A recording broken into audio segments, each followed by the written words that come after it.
Kita ke sorotan lainnya, Saudara. Polisi menetapkan Direktur Utama Pertamina Patraniaga Rifa Siahaan menjadi tersangka kasus dugaan korupsi tata kelola minyak mentah. Direktur Penyidikan Jampitsus Kejaksaan Agung Abdul Qohar menyebut kerugian negara mencapai 193,7 triliun rupiah. Selain menetapkan Dirut Pertamina Patraniaga sebagai tersangka, Kejaksaan Agung juga menetapkan 6 orang lainnya sebagai tersangka dan langsung ditahan. Kejagung menyebut korupsi di anak perusahaan Pertamina ini terjadi pada 2018 hingga 2023. Modus tersangka yaitu sengaja menurunkan produksi kilang dalam negeri agar bisa mengimpor minyak mentah dari luar negeri.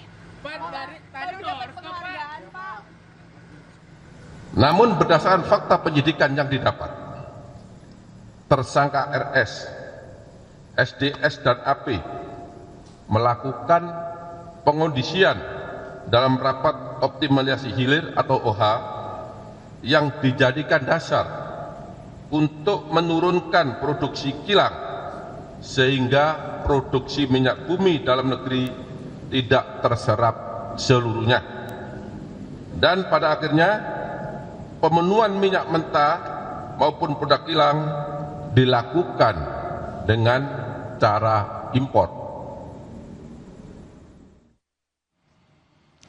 Direktur Penyidikan Jampitsus Kejaksaan Agung Abdul Qohar menyebut Direktur PT Pertamina Patraniaga Rifa Siahaan sengaja membeli minyak mentah RON 90 atau setara Pertalite yang dioplos dengan RON 92 atau setara Pertamax. Tidak hanya itu, Kejagung juga menemukan modus mengangkat harga biaya pengapalan secara tidak wajar dalam impor minyak mentah. Tersangka RS melakukan pembelian atau pembayaran untuk RON 92. Padahal sebenarnya yang dibeli adalah RON 90 atau lebih rendah, kemudian dilakukan blending di depo untuk menjadi RON 92 dan hal tersebut tidak diperbolehkan atau bertentangan dengan ketentuan yang ada. Pada saat telah dilakukan pengadaan impor minyak mentah dan impor produk kilang, diperoleh fakta adanya markup kontrak shipping atau pengiriman yang dilakukan oleh tersangka YF selaku Direktur Utama PT Pertamina International Shipping, sehingga negara mengeluarkan fee sebesar 13 sampai dengan 15% secara melawan hukum, sehingga tersangka MKAR mendapatkan keuntungan dari transaksi tersebut. Penyidik Kejaksaan Agung menemukan biaya tata kelola minyak yang tinggi memengaruhi subsidi BBM yang dibebankan ke APBN dalam bentuk skema subsidi. Kejaksaan Agung menemukan kerugian keuangan negara sebesar 193,7 triliun rupiah, diantaranya kerugian ekspor minyak mentah dalam negeri, impor melalui broker, melalui kompensasi dan pemberian subsidi dari APBN. PT Pertamina menyebut menghormati proses hukum yang ditangani Kejaksaan Agung dan siap bekerja sama untuk penyidikan. Pertamina memastikan kasus yang ditangani Kejaksaan Agung tidak berdampak terhadap distribusi BBM dan LPG di masyarakat. Pertamina menghormati Kejaksaan Agung dan aparat penegak hukum yang menjalankan tugas serta kewenangannya dalam proses hukum yang tengah berjalan di subholding Pertamina. Pertamina juga siap bekerja sama dengan aparat berwenang dan berharap proses hukum dapat berjalan lancar dengan tetap mengedepankan asas hukum praduga tak bersalah. Di tengah proses tersebut, Pertamina memastikan bahwa layanan distribusi energi kepada masyarakat di seluruh Indonesia tetap berjalan lancar dan Pertamina juga menjamin pelayanan distribusi energi kepada masyarakat tetap menjadi prioritas utama dan berjalan normal seperti biasa. Lalu bagaimana modus para tersangka korupsi dalam tata kelola minyak anak usaha PT Pertamina yang merugikan keuangan negara 193 triliun rupiah lebih? Kami bahas bersama Kepala Pusat Penerangan Hukum Kejaksaan Agung, Harli Sirgar. Selamat malam Pak Harli. Selamat malam Mbak Clarissa. Ya Pak Harli, Kejaksaan Agung akhirnya mengungkap kasus ini, dari mana pintu masuknya? Nah baik, jadi dapat kami sampaikan bahwa sesungguhnya kami melakukan kajian ya, kami melakukan pengamatan soal distribusi BBM ya. Nah, kemudian kita kan melihat bahwa terkait soal misalnya harga BBM yang cenderung bisa naik atau mahal misalnya. Nah, kami juga melakukan kajian terhadap besaran-besaran kompensasi atau subsidi misalnya yang harus dibebankan kepada pemerintah atau pemerintah menyiapkan kompensasi dan subsidi itu untuk dalam rangka pemenuhan kebutuhan dalam negeri. Nah, atas kajian-kajian itu tentu kami juga melakukan berupa tindakan-tindakan surveillance misalnya. Kalau Mbak Clarissa ingat barangkali di beberapa peristiwa ada katakan misalnya di Papua, di Palembang terkait soal dugaan kandungan minyak yang katakanlah jelek gitu. Ya. Nah, ini kan pernah juga mendapat respon luas dari masyarakat bahwa mengapa kandungan terhadap Pertamax misalnya yang dinilai kok begitu jelek.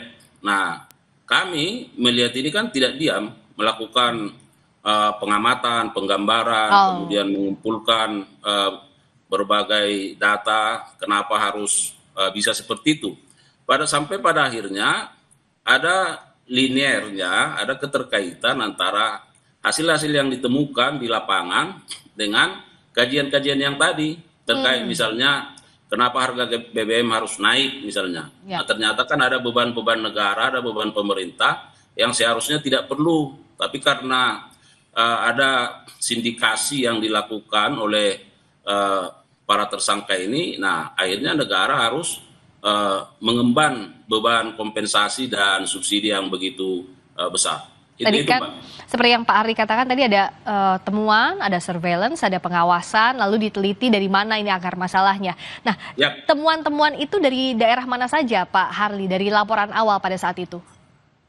Nah, kalau tidak salah di beberapa tempat kan ada masyarakat ada protes misalnya soal ini kok kadar minyaknya kok jelek gitu. Di berbagai tempat kalau tidak salah ada di Papua, di Palembang, mungkin di beberapa tempat lain. Nah, itu menjadi bahan pelengkap bagi kami atas kajian-kajian yang dilakukan, misalnya kenapa ada kecenderungan minyak yang menjadi kebutuhan masyarakat ini, BBM ini selalu naik begitu, ya kan? Ya. Nah, lalu di mana masalahnya? Di mana tata kelolanya? Nah, itu yang kita trace, kita lihat dari sisi regulasi-regulasi yang ada. Nah, kemudian kita kaitkan dengan problematika yang dihadapi oleh masyarakat tadi yang mendapat atensi luas di masyarakat. Ada kecenderungan misalnya kadar BBM-nya dinilai tidak sesuai, ya, tidak sesuai. Nah, inilah yang membuat keyakinan kita setelah melakukan kajian itu ternyata mengumpulkan bukti-bukti di lapangan bahwa kami menetapkan bahwa ada peristiwa pidana di situ, sampai kepada melakukan penyelidikan dan sikap penyidik ini dinaikkan menjadi penyidikan dan sikap penyidik hingga tadi malam melakukan penetapan terhadap tersangka dan penahanan terhadap 7 tersangka. Bicara soal perkembangan penyidikan, apakah betul kami mau mengonfirmasi Pak Harli, apa betul ada penggeledahan lain saat ini terkait korupsi minyak mentah di rumah pengusaha minyak Riza Khalid? Tolong dikonfirmasi Bapak. Ya. Jadi kami sampaikan bahwa penyidik sampai hari ini sudah melakukan setidaknya 4 kali penggeledahan, ya, 4 kali penggeledahan di beberapa tempat sejak penyidikan, ya, di Oktober 2024 dan kemarin itu penyidik juga melakukan penggeledahan di 7 rumah dan kantor dari para tersangka dan hari ini penyidik juga melakukan penggeledahan di 2 tempat, ya, seperti yang Mbak sampaikan itu. Jadi sekarang sedang berproses dan penyidik sekarang sedang bekerja di sana dan mudah-mudahan ini bisa cepat. Keterkaitan apa yang coba dicari Pak? Artinya barang bukti apa yang coba dicari oleh Kejaksaan Agung dari penggeledahan ini? Nah, tentu kan penyidik secara substansi yang paling memahami ya. Tetapi dapat kami sampaikan bahwa tentu penyidik memiliki dugaan-dugaan, kecurigaan bahwa dari modus-modus yang ada dari kasus disposisi yang sudah disampaikan, bahwa penyidik menduga di tempat-tempat yang dilakukan penggeledahan sekarang, kemungkinan besar ada hal-hal yang akan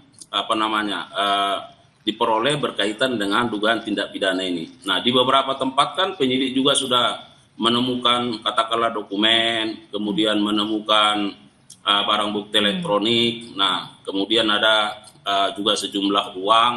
Nah, ini juga yang mau dilihat oleh penyidik, karena setiap hasil yang diperoleh kan akan dianalisis, didalami. Dan tempat-tempat itu saya kira perlu dilakukan penggeledahan oleh penyidik. Dan kalau bicara soal kasus ini, sejauh ini konstruksi kasus yang sudah bisa dibangun seperti apa, Pak? Artinya begini, kan kerugian negara yang disampaikan sejauh ini 193,7 triliun rupiah kurang lebih. Nah, ada potensi bertambahkah dengan modus oplos, termasuk juga bagaimana produksi kilang minyak yang seharusnya dimanfaatkan, atau potensi subsidi yang semestinya tidak dikeluarkan dengan adanya korupsi ini? Nah, benar Mbak. Jadi kalau apa yang kita hitung dan kita sampaikan kemarin itu sebesar 193,7 triliun perhitungan sementara ya. Nah, tetapi itu juga sudah komunikasi dengan ahli ya. Terhadap 5 komponen itu baru di tahun 2023. Jadi coba Mbak Clarissa bayangkan kalau ini kan tempusnya ini kan 2018 sampai 2023. Kalau sekiranya misalnya di rata-rata di angka itu setiap tahun, bisa kita bayangkan berapa besar ya kerugian keuangan negara. Bisa dikali 5 minimal ya Pak ya? Ya, tetapi itu kan kembali kepada bagaimana nanti ahli yang, karena sekarang sedang kita gandeng untuk melakukan perhitungan secara akurat berdasarkan data dan fakta yang ada.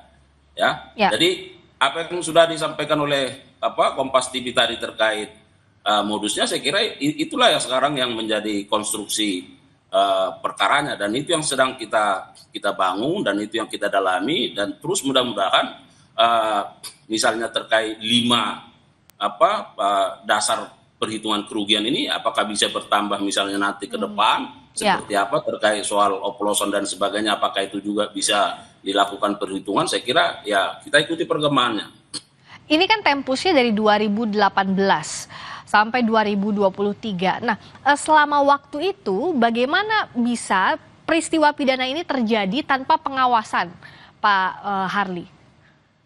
Nah, saya kira begini Mbak, kalau menyangkut masalah dari sisi pengawasannya, ya kalau boleh saya sampaikan mungkin itu ya tidak di ranah kita ya, tidak di ranah kami, karena seperti yang saya sampaikan tadi bahwa fungsi kami adalah dari data-data yang ada di masyarakat, dari ada peristiwa-peristiwa yang terjadi di masyarakat, tugas fungsi APH itu melakukan kajian, pendalaman, pengumpulan data, bukti dan seterusnya.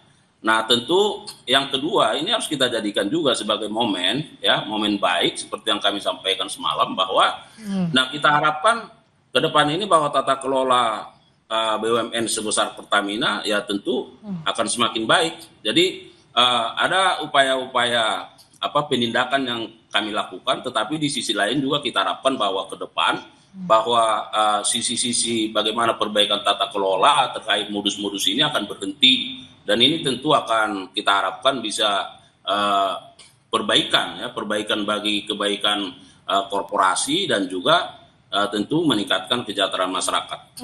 Kalau kasus seperti ini kan bisa jadi konstruksi hukumnya ada beberapa lapis pasal yang akan dikenakan. Nah, pengembangan kasus yang saat ini fokus dilakukan Kejaksaan Agung selain 7 tersangka yang sudah diumumkan, apa saja Pak Hardi? Nah, jadi karena ini adalah penyidikan dan sudah ditetapkan tersangka dan bahkan dilakukan penahanan, maka tentu penyidik akan fokus terhadap bagaimana mengungkap peran-peran dari para tersangka ini dikaitkan dengan bukti-bukti yang diperoleh, baik dari keterangan saksi nanti dari surat. Makanya per hari ini kita melakukan penggeledahan dalam konteks bagaimana membuat terang tindak pidana ini, karena kan kita sudah menemukan tersangkanya. Nah, bagaimana ke depannya? Tentu kalau penyidik fokus terhadap ketujuh tersangka, maka apakah ada pihak lain misalnya yang dapat atau tidak dapat dimintai pertanggungjawaban, itu sangat tergantung dengan perkembangan fakta-fakta atau bukti-bukti permulaan yang cukup yang diperoleh ke depannya seperti apa. Ya, tentu penyidik kan akan terus melakukan kajian dan tidak akan berhenti. Nah, apakah misalnya dari berbagai keterangan saksi nanti ternyata ada peran pihak lain di sana, atau dari bukti-bukti surat dan sebagainya misalnya ada peran pihak lain yang harus dimintai pertanggungjawaban hukum, saya kira penyidikan ini akan terus berkembang. Perkembangan penyidikan tentu kami akan terus pantau dan kami tunggu informasi terkininya Pak Harly. Terima kasih sudah berbagi informasi terkini di Terima Sapa kasih Indonesia Malam. untuk dukungan masyarakat dan Kompas TV. Terima kasih Pak Harly Siregar, Kepala Pusat Penerangan Hukum Kejaksaan Agung. Selamat malam.